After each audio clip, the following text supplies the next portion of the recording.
بسم اللہ الرحمن الرحیم الحمد للہ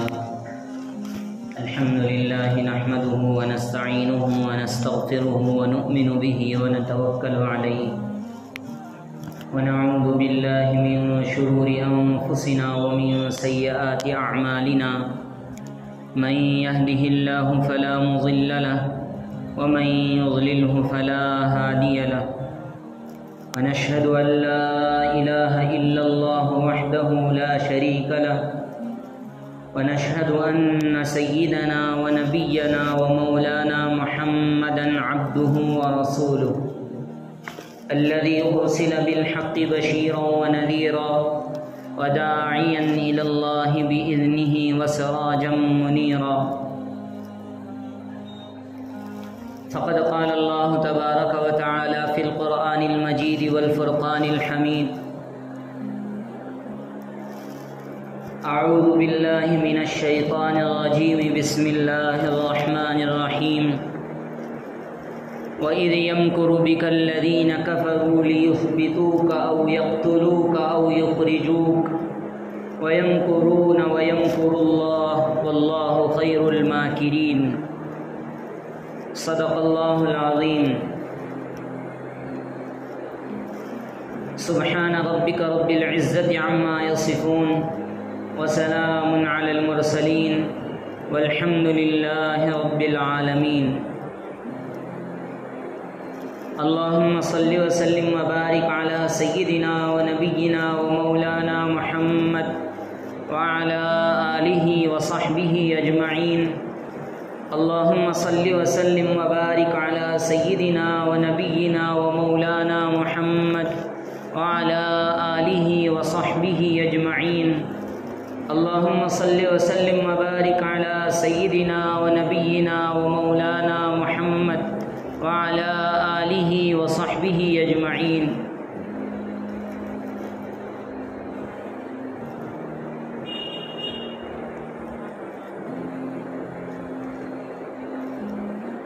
بزرگان محترم،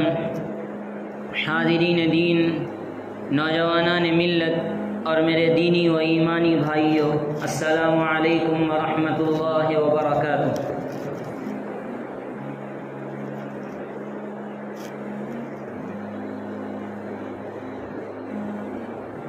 آپ صلی اللہ علیہ وسلم کی حیات طیبہ کے تقریباً 52 سال بالترتیب آپ کے سامنے سنائے گئے ہیں۔ نبوت سے پہلے کے 40 سال اور پھر نبوت کے بعد کے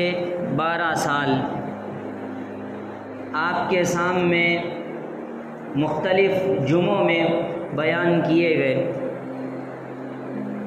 اسی سلسلے کو آگے بڑھانا ہے۔ گزشتہ جمعے میں نے اس بات کی کوشش کی تھی کہ سلسلے سیرت سے ہمیں کیا نفع ہو رہا ہے اور اس کی ہمیں کیوں ضرورت پیش آ رہی ہے، اس کی کیا اہمیت ہے اور اس کی کیا فضیلت ہے، معاشرہ کیسے پاکیزہ بنتا ہے، معاشرے میں کیسے سدھار لایا جا سکتا ہے۔ ان موضوعات پر میں نے گزشتہ جمعے میں آپ کے سامنے گفتگو کی تھی۔ آپ صلی اللہ علیہ وسلم ابھی مکۃ المکرمہ میں قیام پذیر ہیں اور کفار مکہ کا ظلم و ستم سہ رہے ہیں، اور آپ صلی اللہ علیہ وسلم نے ہر ممکن کوشش کر ڈالی کہ لوگوں کو ایمان کی طرف بلائیں، اسلام کی طرف بلائیں اور دین کی طرف انہیں راغب کر کے اللہ وحدہ لا شریک لہ کا پیغام سنائیں اور یہ بتائیں کہ اللہ ایک ہے، اللہ کے علاوہ کوئی عبادت کے لائق نہیں ہے، اللہ ہی ہے جس نے مجھے پیغمبر بنا کر تمہارے پاس بھیجا ہے، میری بات مانو تم کامیاب ہو جاؤ گے۔ چند گنے چنے لوگوں کے علاوہ کسی نے آپ کی طرف کوئی توجہ نہیں دی، کسی نے آپ کی بات پر کوئی کان نہیں دھرا، بس آپ صلی اللہ علیہ وسلم کے جانی دشمن بن گئے اور آپ صلی اللہ علیہ وسلم کو تکلیفیں اور آپ صلی اللہ علیہ وسلم کو اذیتیں دینا انہوں نے شروع کر دی۔ 10 سال مسلسل انہی تکالیف کے ایام میں گزرے۔ ان ایام میں طائف کا وہ خطرناک اور دلدوز واقعہ بھی پیش آیا۔ انہی سالوں میں شعب ابی طالب میں 3 سال تک حضور اقدس صلی اللہ علیہ وسلم اور آپ کے صحابہ محصور رہے، اور پھر اس کے بعد 10 سال کے بعد اللہ رب العزت نے ان پریشانیوں کا، ان اذیتوں کا، ان مصائب کا سلسلہ ذرا تھاما، اور پھر آپ کی دعوت کا طریقہ کار اور آپ کی دعوت کا دائرہ کار وسیع کیا۔ چند لوگ مدینہ المنورہ سے تشریف لائے تھے۔ یہ نبوت کے 11ویں سال کی بات ہے۔ 5 افراد آئے تھے، جس میں آپ صلی اللہ علیہ وسلم نے ایک جگہ پر ان سے ملاقات کی۔ بیعت عقبہ اولا کہا جاتا ہے جس میں اسعد بن زرارہ، عوف بن حارث اور اس کے علاوہ عبادہ بن صامت اور ابو الہیثم اور دیگر بہت سے صحابہ کرام، تقریباً 6، پھر اس کے بعد جو ہے تقریباً 12 افراد دوسرے سال میں اللہ کے نبی صلی اللہ علیہ وسلم کی خدمت میں تشریف لائے۔ وہاں وہ تجارت کی غرض سے آئے تھے۔ حضور نے ان کے پاس جا کر ان کو دین کا پیغام دیا اور یہ بتایا کہ اللہ ایک ہے، اللہ کے علاوہ کسی کی عبادت نہیں کرنا ہے، مجھے اللہ نے پیغمبر بنا کے بھیجا ہے، یہ جو آپ بتوں کی پرستش کرتے ہو یہ غلط ہے۔ چونکہ کفار مدینہ نے، جو مدینے میں رہتے تھے، ان لوگوں نے یہودیوں سے بارہا سنا تھا کہ ایک پیغمبر آنے والے ہیں، آخری پیغمبر آنے والے تھے، چنانچہ وہ ان کے انتظار میں تھے۔ جب ان کے سامنے دعوت حق پیش کی گئی تو انہوں نے فوراً اس کو قبول کر لیا، اور فوراً قبول کر کے انہوں نے کہا آمنا صدقنا، اے نبی آپ نے جس چیز کی ہمیں دعوت دی ہے ہم اس پر ایمان لاتے ہیں، اور پھر آپ نے جو باتیں کہی ہیں ہم اس کی تصدیق کرتے ہیں۔ ابھی ان کا اسلام ظاہر نہیں ہوا۔ اللہ کے نبی صلی اللہ علیہ وسلم نے ان سے یہی کہا کہ تم ابھی اپنا اسلام ظاہر نہ کرو، ورنہ تمہیں مدینہ جانے نہیں دیا جائے گا، وہاں تمہارے لیے مشکلیں کھڑی کر دی جائیں گی، ابھی تم اپنے اسلام کا اظہار نہ کرو۔ چنانچہ وہ لوگ گئے، اور پھر وہاں سے چند اور قبیلے، جو مدینے میں 2 قبیلے آباد تھے، اوس اور خزرج، تو خزرج کے چند لوگوں کو اور جمع کیا، اور پھر 6 افراد دوسرے سال میں آئے۔ تیسرے سال میں، نبوت کا تیسرا سال چل رہا ہے، اس میں اللہ کے نبی صلی اللہ علیہ وسلم کو جب وہ افراد آئے تو اللہ کے نبی صلی اللہ علیہ وسلم نے ان میں سے چند افراد کو متعین فرما کر یہ کہا کہ تم میرے اس پیغام کو عام کرو اور لوگوں کے پاس پھیلاؤ۔ تو 12 افراد میں سے چند افراد نے یہ کہا کہ ہمیں کوئی معلم دے دیجئے، ہم پھر اس معلم کی تربیت میں رہ کر ہم دین سیکھیں گے، قرآن سیکھیں گے، اور قرآن سیکھ کر ہم اپنے خاندان والوں میں، اپنے رشتہ داروں میں دین کی تبلیغ کریں گے۔ چنانچہ اللہ کے نبی صلی اللہ علیہ وسلم نے حضرت مصعب بن عمیر رضی اللہ عنہ کو معلم بنا کر مدینے والوں کے ساتھ بھیج دیا، اور پھر اس کے چند دن کے بعد اعمى صحابی حضرت عبداللہ ابن ام مکتوم رضی اللہ عنہ کو پھر ان کی تعلیم کے لیے مدینہ الرسول بھیجا۔ اب وہاں پر وہ لوگ تبلیغ کر رہے ہیں، وہ لوگ اسلام کے پیغام کو عام کر رہے ہیں اور اسلام کو پھیلا رہے ہیں۔ پھر اس کے بعد حج کا موسم آتا ہے، نبوت کا 13واں سال چل رہا ہے۔ مینا کے مقام پر ایک میٹنگ ہوتی ہے جس میں 72 افراد آئے ہوئے ہوتے ہیں، 2 عورتیں بھی تشریف لاتی ہیں۔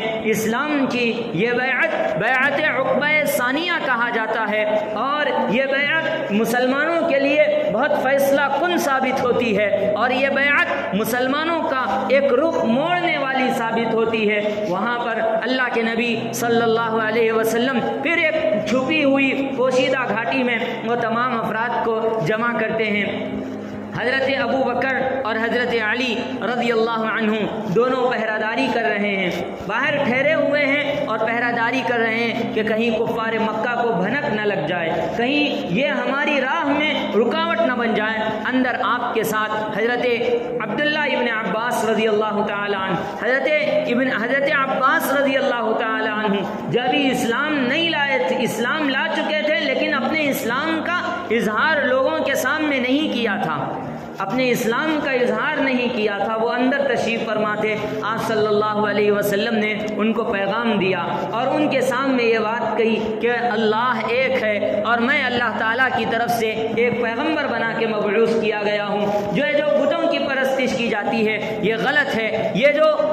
برائیاں معاشرے میں تھی، اللہ کے نبی صلی اللہ علیہ وسلم نے ان برائیوں کو ان کے سامنے پیش کیا اور ان برائیوں کو پیش کر کے یہ کہا کہ یہ چیزیں غلط ہے، تو کیا اس بات کو آپ ماننے کے لیے تیار ہیں؟ تو انہوں نے جواب دیا کہ ہم آپ کو اللہ کی طرف سے بھیجا ہوا پیغمبر مانتے ہیں اور اللہ رب العزت کو اپنا خالق اور مالک اور اپنا معبود سمجھتے ہیں۔ یہ 72 افراد کا قافلہ وہاں پر اسلام قبول کرتا ہے۔ پھر ان میں سے چند افراد یہ کہتے ہیں اے اللہ کے نبی صلی اللہ علیہ وسلم، آپ ہمارے ساتھ مدینۃ الرسول تشریف لائیے۔ اس وقت تک وہ مدینہ نہیں تھا، وہ یثرب کا علاقہ تھا، اس کا نام مدینہ نہیں پڑا تھا، ابھی یثرب کہا جاتا تھا۔ ان لوگوں نے کہا کہ آپ یثرب ہمارے ساتھ تشریف لائیے۔ تو اس وقت میں حضرت عباس رضی اللہ عنہ ان کو جواب دیتے ہیں، کیا تم آپ صلی اللہ علیہ وسلم کی حفاظت کر سکو گے؟ اگر تم نے ان کو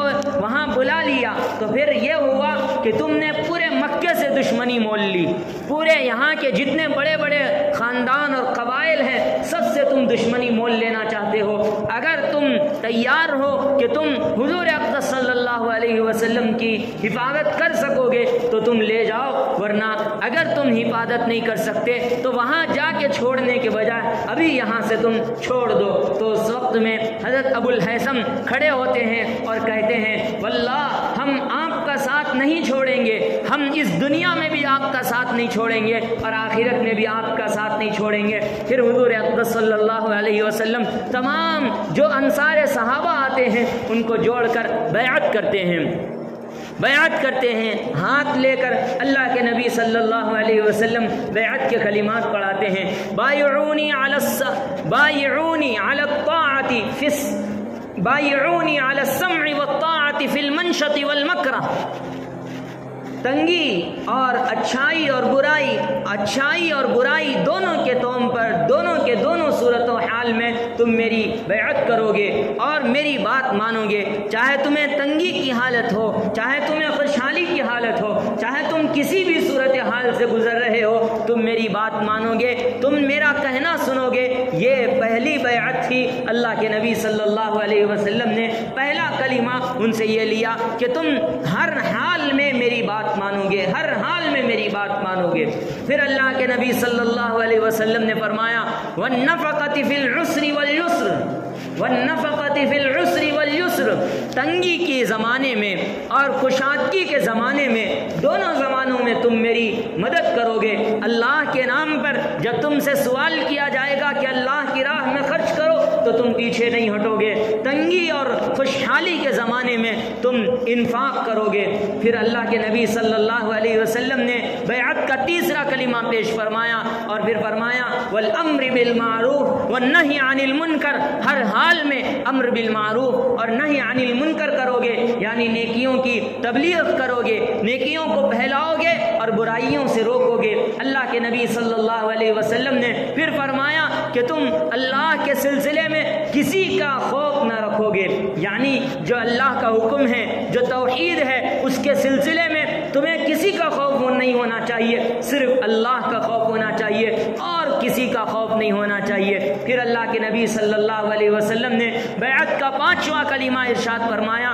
کہ تم میری حفاظت کرو گے، جس طرح تم اپنے آپ کی حفاظت کرتے ہو، جس طرح تم اپنی بیویوں کی حفاظت کرتے ہو، جس طرح تم اپنے بچوں کی حفاظت کرو گے، اس سے کہیں زیادہ تم میری حفاظت کرو گے، پھر اس کے بدلے میں اللہ تمہیں جنت دے گا۔ یہ 5 کلمات پر اللہ کے نبی صلی اللہ علیہ وسلم نے بیعت فرمائی، اور پھر ان سے جو اس میں سے چند صحابہ کھڑے ہوئے اور کھڑے ہو کر انہوں نے پوچھا اگر ہم یہ سب کریں گے تو ہمیں کیا ملے گا؟ تو اللہ کے نبی صلی اللہ علیہ وسلم نے فرمایا تمہیں اللہ رب العزت جنت سے مالا مال کر دیں گے، جنت تمہیں عطا فرمائیں گے۔ تب تو پھر ان انصار صحابہ نے کہا اے اللہ کے نبی آپ بے فکر ہو جائیے، ہم آپ کی مدد کے لیے تیار ہیں، ہم خوشحالی اور تنگی کے زمانے میں آپ پر خرچ کریں گے اور ہم آپ کی ہر حال میں اطاعت کریں گے، اور جس طرح ہم اپنے بچوں کی، اپنی آپ کی اور اپنی بیویوں کی حفاظت کرتے ہیں ہم آپ کی حفاظت کریں گے۔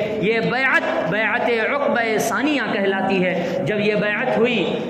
اور پھر اتنا بڑا قافلہ مکہ المکرمہ آیا اور وہ لوگوں نے اسلام قبول کیا، تو پھر کفار مکہ اب تشویش میں پڑ گئے، بڑے پریشانی کے عالم میں ہو گئے کہ یہ ان کی طاقت تو بڑھتی جا رہی ہے، ان کی طاقت بڑھتی جا رہی ہے اور لوگ جوق در جوق اسلام میں آ رہے ہیں، اگر اس طاقت کو کچلا نہ گیا اور اس نام کو مٹایا نہ گیا، محمد الرسول اللہ صلی اللہ علیہ وسلم کی جو تحریک چل رہی ہے اس تحریک کو ختم نہ کیا گیا تو آگے جا کر ہمارے لیے بہت پریشانیاں کھڑی ہو جائیں گی اور ہمارے لیے بہت مشکلات پیش آئیں گی، اس لیے ابھی سے اس تحریک کو کچلنا ہوگا۔ چنانچہ بڑے بڑے سرداران مکہ ایک جگہ جمع ہوئے۔ مکے میں آج بھی ایک مقام ہے جسے دار الندوہ کہا جاتا ہے، دار الندوہ۔ آج بھی اگر آپ مکے میں جائیں گے تو اس مقام سے ایک مکان وہاں پہ ملے گا۔ کفار مکہ نے بہت پہلے اس مکان کو وقف کیا تھا اس بات کر کے وہاں پر بیٹھ کر میٹنگیں کی جائیں، مشورے کی جائے اور پھر وہاں پر اجلاس بلایا جائے اور وہاں شورا کا اجلاس ہو، اور یہ کہ وہاں پر شادیاں کی جائے،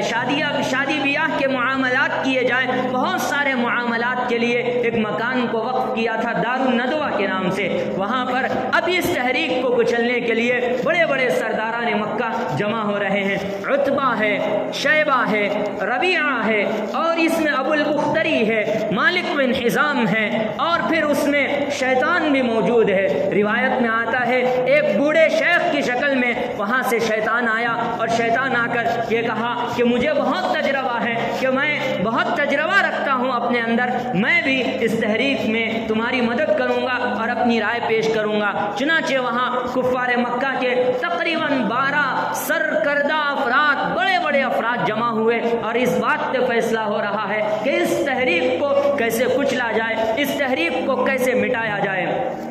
پہلی تجویز انہوں نے یہ پیش کی، پہلی تجویز یہ پیش کی کہ اس تحریک کو کچلنے کے لیے ہمیں محمد الرسول اللہ صلی اللہ علیہ وسلم کو مکہ بدر کرنا ہے، مکے سے نکال دینا ہے، جلا وطن کر دیا جائے، ان کو مکے سے نکال دیا جائے، یہ تحریک کا خاتمہ ہو جائے گا۔ ابو جہل نے اس رائے کو ٹھکرا دیا اور کہا کہ محمد کی زبان میں اس قدر تاثیر ہے، اس قدر مٹھاس ہے، اس قدر شیرینی ہے کہ یہاں سے جائیں گے کہیں اور جائیں گے، وہاں پر وہ اپنا کام شروع کر دیں گے اور کام شروع کر کے وہاں پر اپنے ماننے والے افراد کو پیدا کر دیں گے، اور جب ان کے ماننے والے افراد کی تعداد زیادہ ہو جائے گی تو یہ ہمارے لیے مشکل ہو جائے گی، پھر وہ ہم پہ چڑھائی کریں گے، ہمیں قتل کر دیں گے اور پھر ایک جنگ کا سلسلہ شروع ہو جائے گا، یہ مناسب تجویز نہیں ہے، کوئی اور تجویز پاس کرو۔ تو پھر ایک دوسرے نے رائے دی کہ محمد الرسول اللہ صلی اللہ علیہ وسلم کو قید میں ڈال دیا جائے، تو پھر ابو جہل نے اس کو رد کر دیا اور یہ کہا کہ محمد اور ان کے اصحاب کو جیل میں ڈالنا کوئی فائدہ مند چیز نہیں ہے، ہم نے شعب ابی طالب میں ان کو 3 سال تک رکھا، ابو طالب کی گھاٹی میں 3 سال تک رکھا، نہ ان کے پاس کھانا تھا، نہ ان کے پاس پانی تھا، نہ ان کے پاس پہننے کے لیے کپڑے تھے، کوئی چیز موجود نہیں تھی،